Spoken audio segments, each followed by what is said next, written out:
by the decisions that we've made today to start the decrease in capacity. Starting today at 4%, we're going to get up to 10%. Many of you have reported on that. But I want to hear about the passenger experience. What can we do better? And get their feedback. I think it's always important to hear from the experience of the American traveling public. Now, this morning I talked about why is this happening? And I've had a lot of questions about the data. And I necessarily didn't want to give the data because some people might say, well, you're at 10%, it should be at 15%. Others might say it should be at 5%. It is not a science, it is an art that we're trying to deploy to keep people safe in the airspace. And we're trying to be, we're trying to prevent the pressure that we now see building in the system. There's a very easy solution. Let's open the government up. Let's pay our controllers and reduce the pressure. That's not happening. The Senate actually is going home this weekend. As many people here can't get home, the Senate goes home. They should be here every day, every weekend, every week trying to find a deal so we can open the government back up. Mr. Secretary. I'm not done. I want to talk to you about the data. So first, some have asked what's happened in the airspace. So a few points that we look at that are sending us in the wrong direction. Right? So number one, loss of separation in the airspace. So that's the minimum distance we keep between aircraft to keep them safe. We've seen breaches, more breaches in regard to that loss of separation. We see more incursions on tarmacs throughout the country. And we have more complaints from pilots about stress from air traffic controllers and more complaints about the lack of responsiveness from controllers.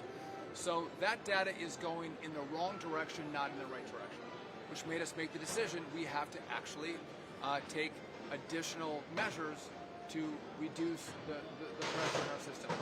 I want to make one comparison. I'm getting sniped at by some Democrats. I don't like it. I didn't put us in this situation. They did. We were here 10 months ago, and I want to make a comparison only in regard to this. The FAA didn't look at the data to say there were near misses in this airspace between helicopters and fixed-wing aircraft. They didn't see the data. We learned from that. So now I'm looking at the data and seeing pressure, and we're going to take action. The safety team at the FAA reviewed that data. The administrator looked at it. These are the recommendations that have come from the FAA safety team. But you want us to look at what we see with regard to data and make really good decisions to keep people safe. That's what we've done today. I think it's the right decision. And again, I want to hear from passengers. Happy to take questions right now. How would you rate the airline's response, and what would you say to passengers who are frustrated with cancellations and delays? The airlines have been good partners. They don't love this. They're going to lose millions of dollars because of this. It's challenging for them to take down flights. And to those passengers that are upset, listen, call your Democrat senator. 14 times they voted no to open up the government. Those in the House that are sniping at me, they voted no to open up the government. And again, you can have votes. There's a process on how this is supposed to work in the Congress. Shutdowns are not the way you get your will in your way if you've lost elections. You introduce bills, you debate, you vote. That's what you do. And if you can't get what you want, you don't shut the government down and inflict this pain on the American people. Yes.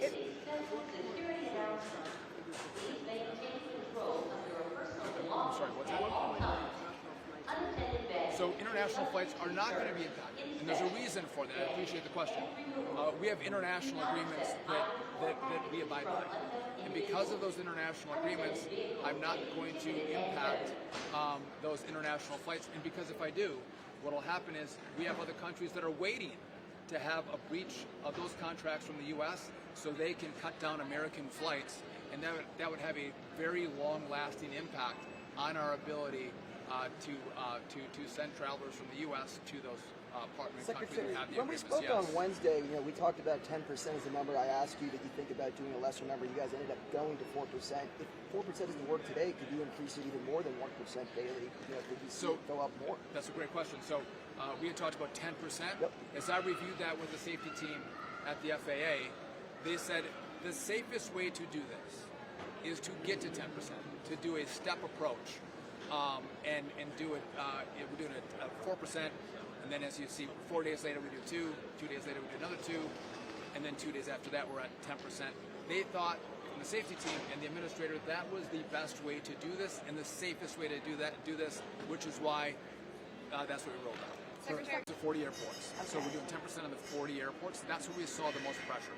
So how many flights per day is that? Because it's not 4,500, right? It's going to be less than that. So it's going to be 4% today in regard to those 40 airports, and again, we're going to step ladder that up to get to 10% next week.